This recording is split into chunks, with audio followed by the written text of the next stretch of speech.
YTBC, what's the deal? So let me do a quick post fight on this IBF title eliminator at the Cruiserweight division. When I did my prediction video, I said this was a very tough fight for me to predict because both guys were pretty good at what they do. Gassiev come forward, strong puncher.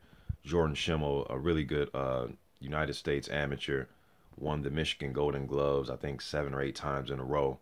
Comes from a fighting family, and I slightly went with Gassiev because I thought he was the harder puncher. Wow, I didn't think it was going to end like this.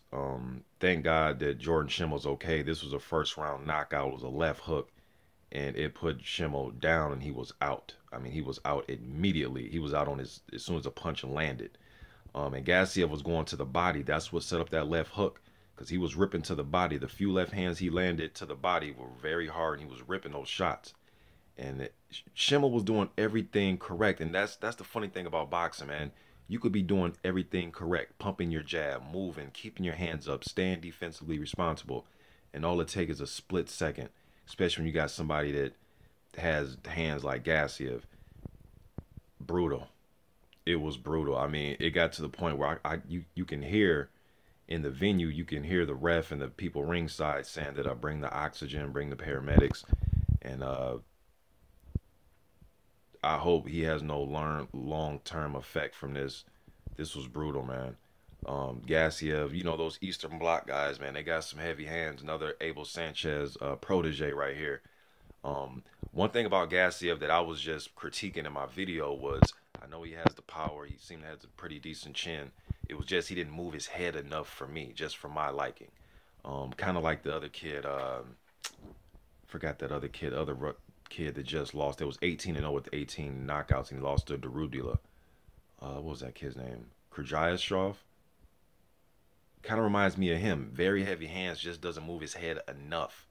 You know, I mean, you don't have to be Pernell Whitaker with the head movement, but just move it a little bit. But Gassiev does a little thing where he likes to parry with your punches a little bit, and he likes to come over your punches with his punches. Heavy hands, I know that for a fact. You know, but this was a brutal knockout. Gassiev, you know, he's gonna get his IBF title shot. He's gonna be something. There's some good fights at this cruiserweight division right now, man. Breedis, Usyk, Glowacki. I mean, there are some good fights right now. And you got the Bello versus Makabu fight coming up. So Marco Huck's still around, but he earned his title shot.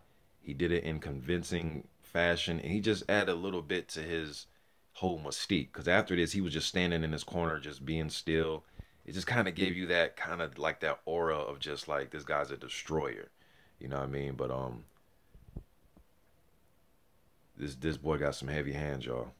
He got some heavy hands. This Murat Gassiev, good win, brutal knockout. It's the black, you know, this is the dark side of the sport, man, when guys are getting brutally knocked out like this and they're not waking up until minutes after, and they need paramedics and air, and people ringside are asking them, can they move their toes and stuff like that. You don't want to hear that type of stuff. I know we want to see knockouts and convincing victories, but we don't want to see anybody hurt like this. But Gassiev got some heavy hands. Heavy hands, man. Got my prediction right. I didn't think it was going to end quite like this, but Shimmell was doing everything right. Gassiev did it. He just did things a little bit better. YTBC, I'm out.